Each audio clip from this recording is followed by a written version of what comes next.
all you wanted was to be a better parent. Actually, if the truth be known, you wanted to be a better parent.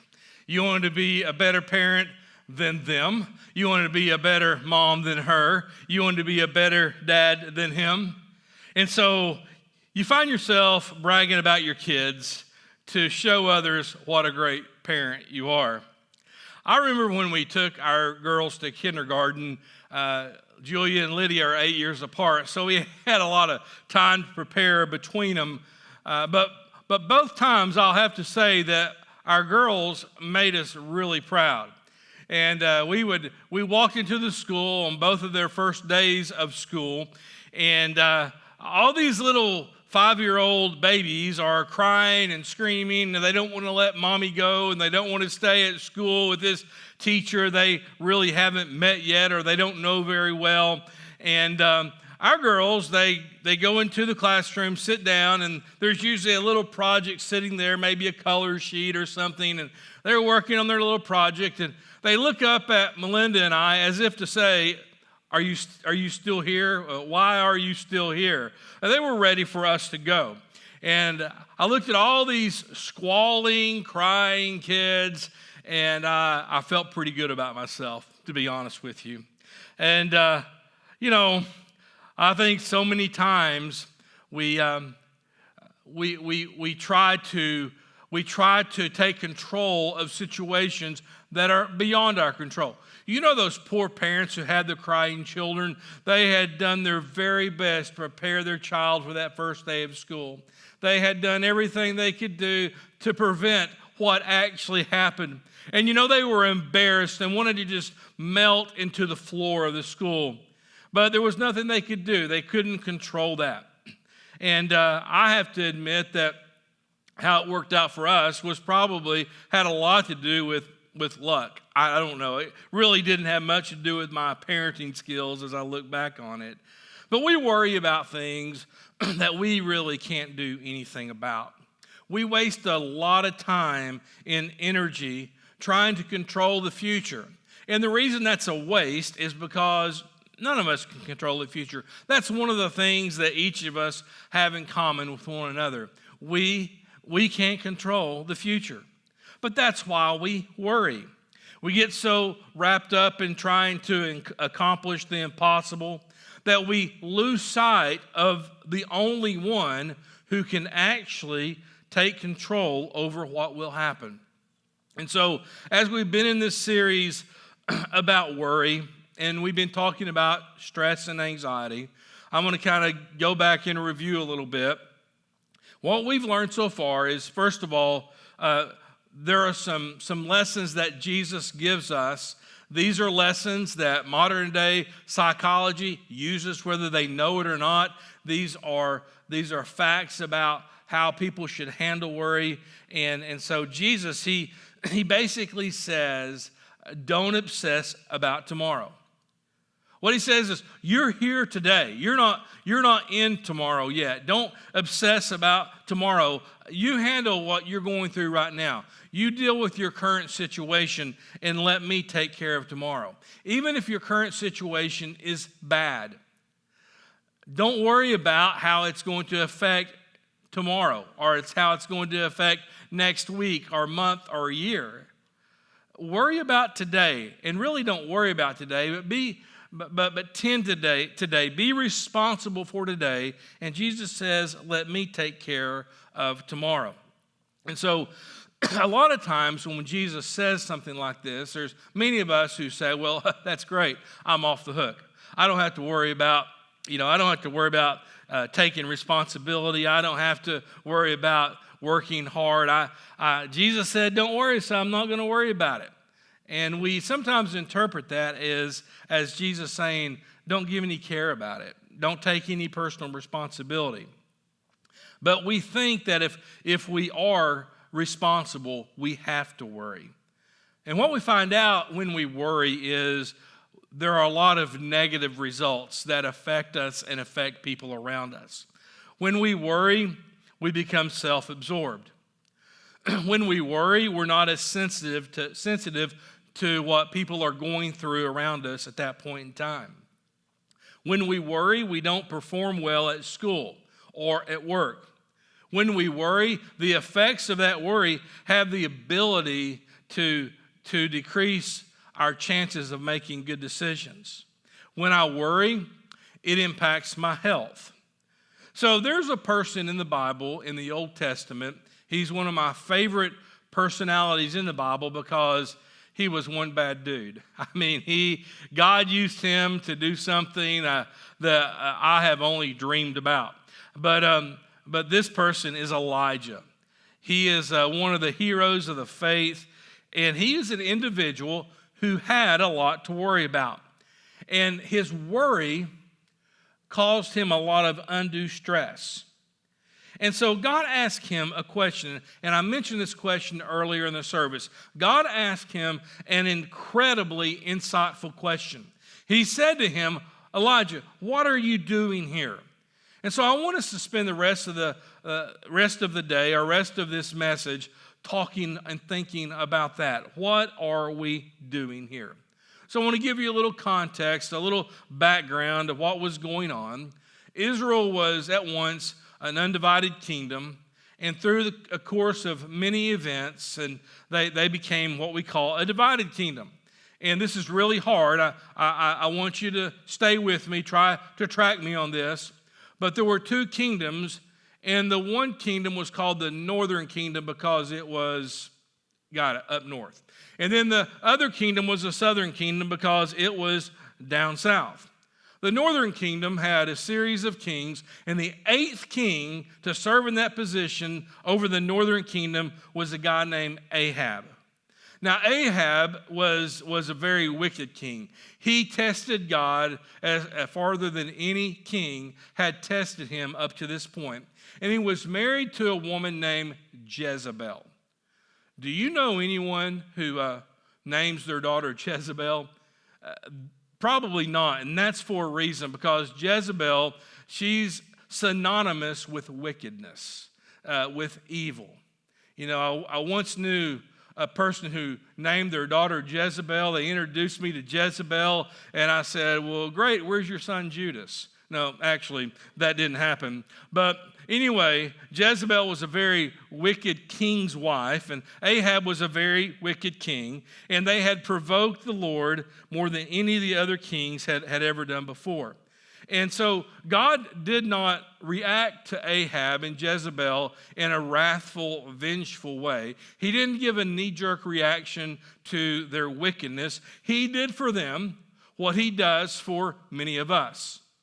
He sent someone into Ahab's life to speak into his life and to give him a word from God. And so if you're in a situation right now and you find yourself off track, maybe a little bit, maybe a whole lot, maybe you're starting just the process of getting off track, and God sends someone into your life to speak into your life, that's an expression of his grace. He's doing that to let you know, to let you in on his mercy and his grace. He doesn't want to strike you dead. He doesn't want to cast you into hell. He wants to give you an opportunity to see kind of the error of your ways, to turn from those ways, repent, and to start living your life for him. And so God sent Elijah to be that voice for Ahab. And so Elijah comes to Ahab and he says, hey, listen, God told me something that he wants me to tell you, and it's simply this. It's going to quit raining. And so it did quit raining, and it didn't rain for a week, and then for a month, and then for a few months, and it was getting pretty dry in the land, and the crops weren't thriving or growing like they should have been. And so Ahab went to Elijah, and he blamed him. He said, Elijah, why have you turned off the rain? And all the people in the land were saying, Elijah turned off the rain. And so God sends Elijah into a safe zone, if you will, sends him to a place, a very remote place, to protect him. And he even brings the ravens to deliver food to Ahab. He sends ravens and he sends people to take care, of Elijah during this time. And so Ahab is looking for Elijah. I'm sure he wanted to to take his head off his shoulders because of what had happened. He wanted to blame him. And so he couldn't find him. And 3 years later, God sends Elijah to Ahab a second time to announce to him that it's going to rain again. So he goes to Ahab and he says, listen, Ahab, God's going to turn the rain back on. But first, we need to have a little talk. Before he brings the rain, we need to have a little sit down. And I want you to bring all the prophets of Baal and anyone that worships Baal with you to Mount Carmel. And so Elijah challenges them when they all arrive. And he said to them, I taught on this a few weeks ago, but this is a different angle on the subject. He said to the prophets of Baal, he said, we're going to find out whose God is real. I serve the living God. You serve a God called Baal, who I don't think exists. And I want us to have a little contest here. I'd like for you to build an altar, and then I want you to put a sacrificial animal on the altar, and I want you to implore your God to bring fire down on that sacrifice. And so the prophets of Baal, and all their arrogance, they thought, we can do this through our magic arts. We can make this happen. And so they sacrificed an animal, put it on an altar. They danced around the altar. They implored their false god to bring fire, to consume the offering. And this went on from breakfast to about lunchtime. And about lunchtime, Elijah decides he's going to be a little bit politically incorrect. He starts shouting things and saying things to the prophets of Baal. Things like, you need to shout a little bit louder. Maybe your God is hard of hearing. Maybe your God is unavailable. The Living Bible literally says, maybe your God has gone to the bathroom. Maybe your God is in deep thought. Maybe he's just too busy for you. Maybe he's on a trip. Maybe he just took off and he's traveling somewhere, or perhaps he's asleep. And so this goes on, and Elijah continues to taunt them a little bit, and they just wear out. Man, they're cutting themselves. They're doing all these incantations. They had worn themselves out. And by about dinner time, they had all they could take. And Elijah says, now, I'm going to take this old, worn out altar over here. This old altar that hasn't been used for a long time. It's a legitimate altar to the living God. And I'm going to put my sacrificial animal on the altar. And after I do, I want you to take water and I want you to just drench the wood and the animal with water. Get them totally saturated. Now, understand it hadn't rained in a long time. And so there wasn't a lot of water around. And I'm sure that because of the scarcity of water, they were a little bit leery. But they said, okay, we'll take you up on it. So they just drenched the altar and the sacrifice with water. And they Elijah built a trench around the sacrifice. And he said, put so much water on top of it that the water fills the trenches and overflows from the trenches. And so they did. And then Elijah calls upon the living God, and immediately fire fell from heaven and consumed that offering, consumed that sacrifice, burned up all the wood, and the fire even licked up the water in the trenches. And so, as a result of Elijah proving to these prophets of Baal and to the people of the land who had worshiped Baal, the people realized that these prophets had deceived them. They had led them astray. And so they turned on the prophets and killed all 450 of them. And Elijah tells Ahab, now Ahab, what you need to do is you need to run back home because it's about to rain. And about this time, Elijah's this rock star. Everybody in the land is saying, man, Elijah is incredible. Because of what he did and what we saw, we know that the Lord, he is God. And then the story takes an interesting twist. And I want to lead out this part of the message with a statement. And it's simply this: there will always be a bully to run from. It doesn't matter how much victory you've had in your life. It doesn't matter how big God shows up in your life. There's always a bully to run from. We see this in 1 Kings 19. And that bully for Elijah was Ahab's wife, Jezebel. I mean, she was wicked to the nth degree. And it says in 1 Kings 19, starting with verse 2 or verse 1, Ahab told Jezebel all that Elijah had done and how he had killed all the prophets with the sword. Then Jezebel sent a messenger to Elijah saying, so may the gods do to me, and more also, if I do not make your life as the life of one of them by this time tomorrow. In other words, may the false gods strike me dead if I don't strike you dead by this time tomorrow. And so we think after this great victory that he had experienced, that he probably would have laughed at Jezebel, but he doesn't.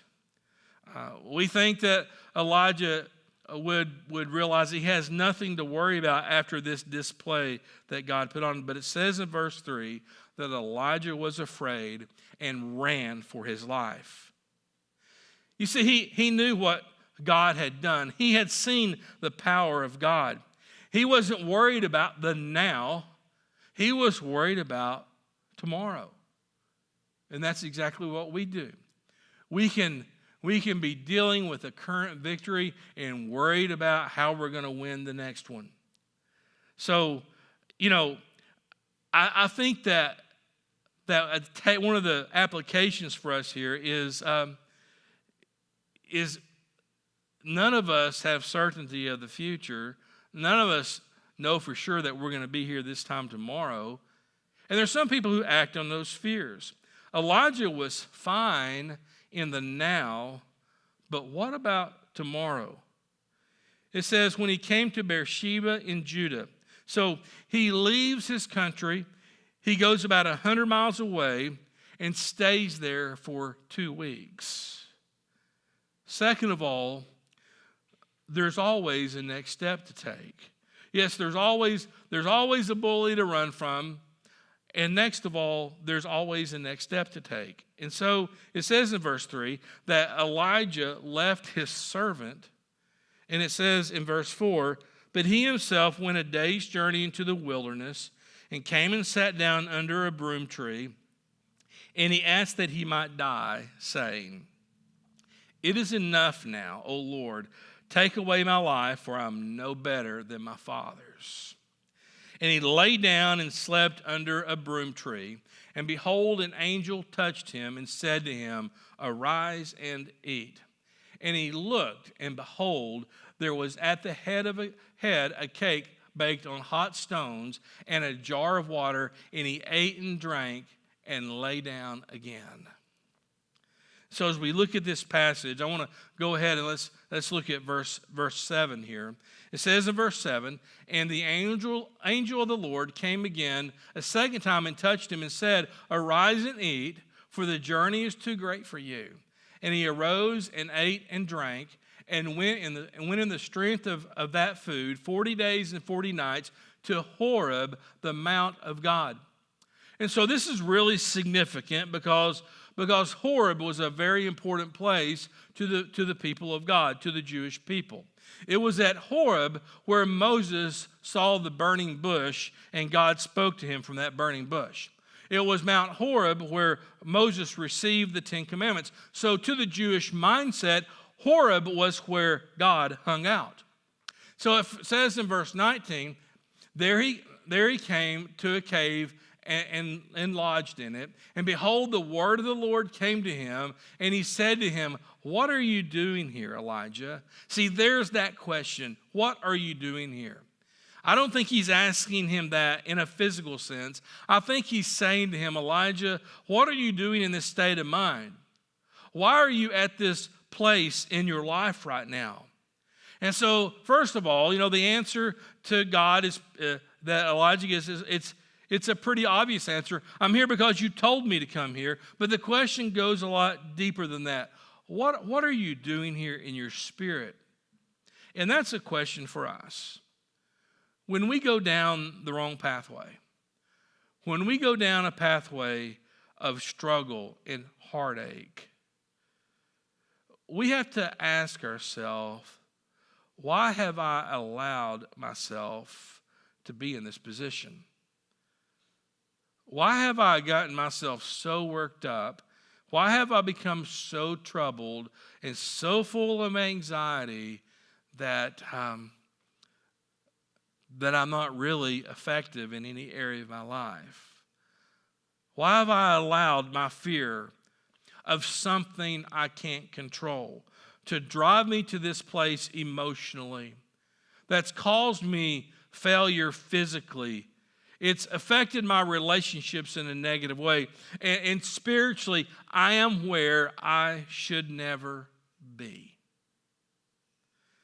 It says in verse 10, and he said, I've been very jealous for the Lord, the God of hosts. For the people of Israel have forsaken your covenant, thrown down your altars, and killed your prophets with the sword, and I, even I only, am left, and they seek my life to take it away. And so Elijah basically says to God, I don't know if you've been paying attention, but let me refresh your memory. These people have a history of worshiping a false god. And they have a king who is evil, and the king's wife is evil as well. And I don't know if you know this, God, but she's threatened my life, and she's a pretty powerful person. And then God says in verse 11, go out and stand on the mount before the Lord, and behold, the Lord passed by. Behold, what does that have to do with anything? Elijah's like, let me go over this one more time with you, God. The Israelites have rejected your covenant. There's this evil king's wife named Jezebel. And what do you want to do? You want to pass by? That's what you want to do? You want to pass by? Well, I guess that's just going to fix everything, won't it? And then Elijah just sits down.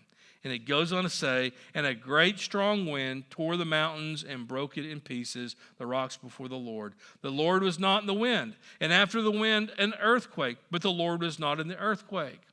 And then it says in verse 12, and after the earthquake, a fire, but the Lord was not in the fire. And after the fire, the sound of a low whisper. And when Elijah heard it, he wrapped his face in his cloak and went out and stood at the entrance of the cave. And behold, there came the voice to him and said, what are you doing here, Elijah? You see, this is an expression of God's power. You know, God caused that tornado, and it was powerful. But God wasn't in that tornado. God caused the earthquakes, and it was powerful, but he wasn't in the earthquake. God caused the huge forest fire, but God wasn't in the forest fire. Have you ever seen a natural disaster, the aftermath of a natural disaster? I'm amazed at how powerful weather can be. I was on Alaska last week, and I drove through that town, and I saw all these huge trees that were snapped at the top. I saw all these homes where the roofs were completely torn off, trees that had fallen on those homes, and blue tarps all over the place. It was a war zone. But it was an expression of how powerful weather can be. But in this case, God wanted to send Elijah a message. He wanted to show Elijah where he typically shows up. He didn't show up in the big event. He didn't show up in the catastrophic weather. He showed up in a low whisper. So what's God saying to Elijah in this passage? You know, I guess to put it in my own vernacular, I think God is saying, Elijah, I'm not in the dog and pony show. It doesn't have to be a show of spectacularism for it to be me. And God says to Elijah, I get it. I get it. If there's not a me, then you have something to worry about. But did you like what happened at Mount Carmel when I brought that fire down and consumed your sacrifice and even lapped up the water in the trenches? How did you like this expression of my power when I rearranged the mountains with an earthquake? Or when I brought a fire? When I did all that, Elijah, that's me. And in your current circumstance, and in the one thing that's bringing you concern, that's bringing you worry and anxiety, you forgot to factor me into the equation. You see, you're looking at your circumstances through the lens of your own understanding. And you're right. If your circumstances are all there is, then you're right. There is no hope. There's absolutely no hope. If it's all about what's happening around you, then yeah, you have every right to be discouraged, even depressed. You have every right to lose all hope, to not have any positive or optimistic attitude about tomorrow. But you've committed one tactical error, my friend. You forgot that I'm here. You forgot that I'm here. So let me ask you this question again, Elijah. What are you doing here? And that's a question we need to ask ourselves. And it's a question that I want to ask you right now. What are you doing here? What are you doing here? Why are you so wrapped up in what might go wrong? Why have you become so convinced that the outcome can't be good? Why have you lost faith that God can bring good in any situation in your life? Why are you where you are? What are you doing here? There will always be an accountability to answer to.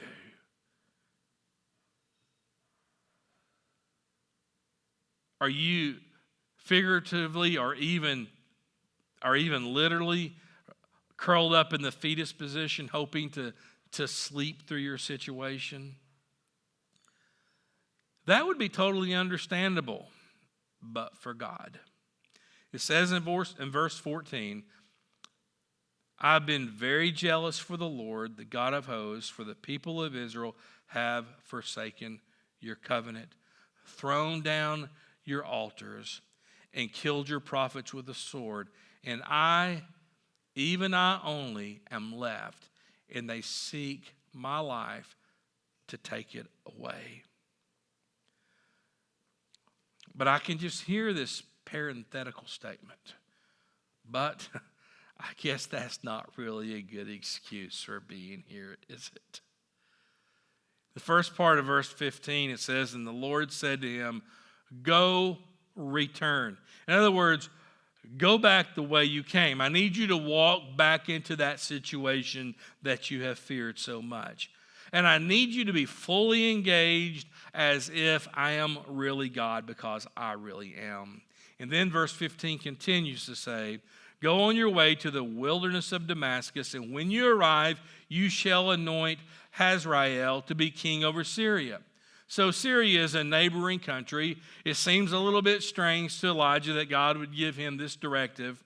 But it says in the first part of 16, and Jehu, the son of Nimshi, you shall anoint as king over Israel. And so this seems really odd because Israel already has a king. His name is Ahab. And Elijah's getting the point. He's finally seen that God is up to something. And so, God, you're telling me to do all these things, so I can tell that you have a plan. I can tell that you're going to move on from this current situation, and so should I. And then he goes on to say in verse 16, and Elijah and Elisha, not Elijah, but Elisha, you shall anoint to be prophet in your place. And so God says, I'm about to replace some kings, and I'm about to replace you too. In other words, your journey is almost over. You've just about completed your race. There's just one more thing I need you to do. See, that kind of hits it home, doesn't it, to think that someone's going to take our place. Oh, you faced it. You know how it feels. That little sweet toddler that just loves you, and man, you're the center of their universe. They grow up and you feel that you're becoming less and less important. And they go off and they marry some undeserving jerk, and you're like, oh, I've been replaced. But the beauty of it is it's an indication that you have finished that lap of the race, and God is going to move you on too. And he's going to move other people into that position, into that job, into that place that you've been assigned to. And I'm sure Elijah had a conversation with God, probably something like this. What are you up to? And God is telling him, you can always be sure, Elijah, that I am up to something. I always have a plan. I will always win. I will always have you. And through me, you've got this. And so next of all, we see that there's always a hope to hang on to. In verses 17 and 18, it says, and the one who escapes from the sword of Hazael shall Jehu put to death. And the one that escapes the sword of Jehu shall Elisha put to death. And I will leave 7,000 in Israel. Get this, I will leave 7,000 in Israel, all the knees that have not bowed to Baal, and every mouth that has not kissed him. So God tells Elijah, there's a lot that's been going on that you're not even aware of. You thought you were all alone, but there were 7,000 people in the land who have never broken my covenant. Elijah, you're not alone. You thought you were, but you were wrong. I wonder how many times we have felt alone. I wonder how many times we've felt the absence of God, and we struggled with, where is he in this situation?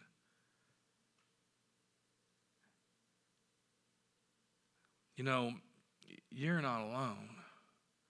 No matter what you're facing, you're not alone.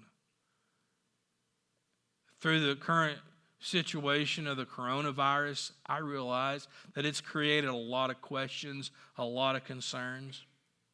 I know a lot of you parents are pulling your hair out because your kids are always under your feet and you can't figure out what you're going to do with a 6-month summer. You know that you're not sure that that job is going to be there for you when things open back up. Or maybe you've permanently lost your job and you don't know how easy it's going to be to find a new one. But listen, you're not alone. God's got tomorrow. He's got all that figured out. You just have to trust in him. It's a thing called faith, and you either have it or you don't.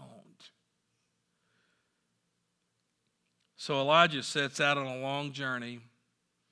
And he sets out on a long journey going to a place where he should have been all along. Elijah was worried because he thought he knew what the future held. He thought he knew that if he went back into the land of God's people, that he would surely lose his life. But he didn't know what the future held. You worry for the same reason, because you think you know what the future holds. But you don't. There are some people who are not worried, but they should be, because God's not a factor in their lives. And so all they have is their circumstances. All they have is their now. They don't have any hope for the future. But there are those who are worried who shouldn't be worried, because God is part of their lives. They do have a faith in Jesus Christ, and they do believe that he holds the future. They just need to be reminded of it. And hope that today you've been reminded of it. There's some takeaways, not just from this sermon, but also from the series. The first one is this: today's worries can crowd out memories of God's past faithfulness. That's what happened to Elijah. He got so consumed with today's worries that he had forgotten that God had consumed the offering. I would encourage you to do this. If you have a God moment in your life, and I thank God for those moments, I thank God for those mountaintop experiences, the only downfall to the mountaintop is the valley seems awfully dark after we've experienced the light.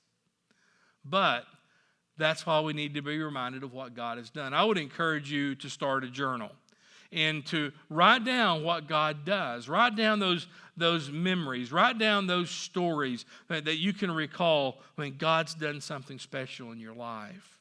Second of all, second takeaway is today's worries can blind us to God's presence in the future. Today's worries can blind us to God's presence in the future. When we allow that to happen, we go places we have no business going. We go places in our relationships where we shouldn't go. We develop relationships, deep relationships, with possibly the wrong people. Or we take relationships where they shouldn't go. We go places financially we shouldn't go. We go places morally where we shouldn't go. We go places emotionally where we shouldn't go. And we lean on the things that numb the pain. And then God gently whispers into our ear, what are you doing here? And when he asks the question,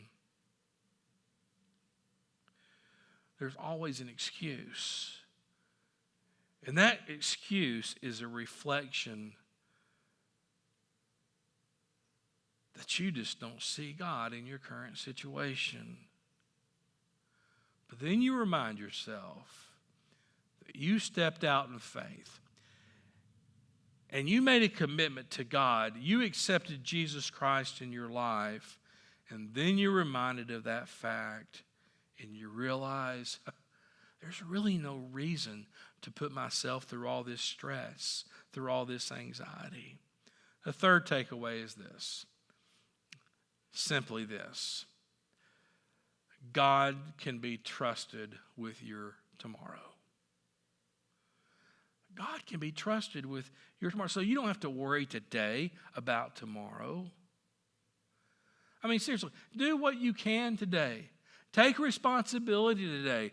Work hard. Get your resume out there. Get the sign in the yard that says the house is for sale. Do everything you can today, but leave it in God's hands to take care of it tomorrow. And then you can have the peace that in spite of your circumstances, you can have the peace that surpasses the understanding of humanity. And when your mind goes there, and you're reminded of the peace that only God can give, and that worrisome situation seems to just flood into your life, you can simply face it and say, you're not my responsibility. I'll see you tomorrow, but not today. What if God is concerned about you? And he is. If God is concerned about where you are, then you don't need to worry. You can honestly say, with all your heart, that it is well with my soul. Father, I know it's easier for me to sit up here and speak these words than it is for us to actually put them into practice. But I pray that each and every day we would just insist upon focusing on your presence. And that we would replace the stress and anxiety. We would replace the worry with your word. And we would repeat your promises to ourselves over and over and over again until they bring us peace. God, I pray that despite our circumstances, despite our struggles, that we would always be able to look on the horizon of our future and we would be able to say, it is well with my soul.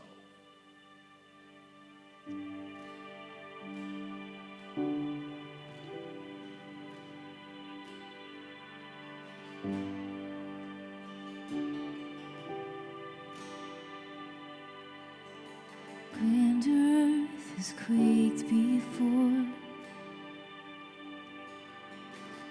moved by the sound of his voice, and seas that are shaken and stirred can be calmed and broken from my regard. Through it all, my eyes are on you. Through it all, it is well. And through it all, my eyes are on you, and it is well with me.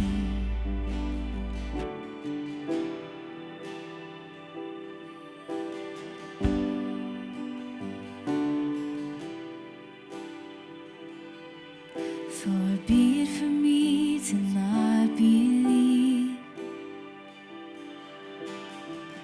even when my eyes can't see. And this mountain that's in front of me will be thrown into the midst of the sea. And through it all, my eyes are on you. Through it all, it is well. Through it all, my eyes are on you, and it is well. It is well. So let go.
And through it all, my eyes are on you, and it is well with me.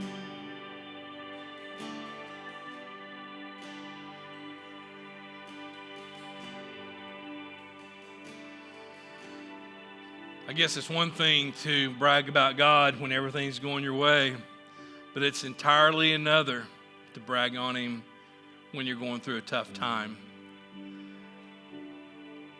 But that's the litmus test to our faith. And so I want to ask you to pray for me that I could practice a faith like that, and I'll pray for you that you would as well. Thank you for joining us today.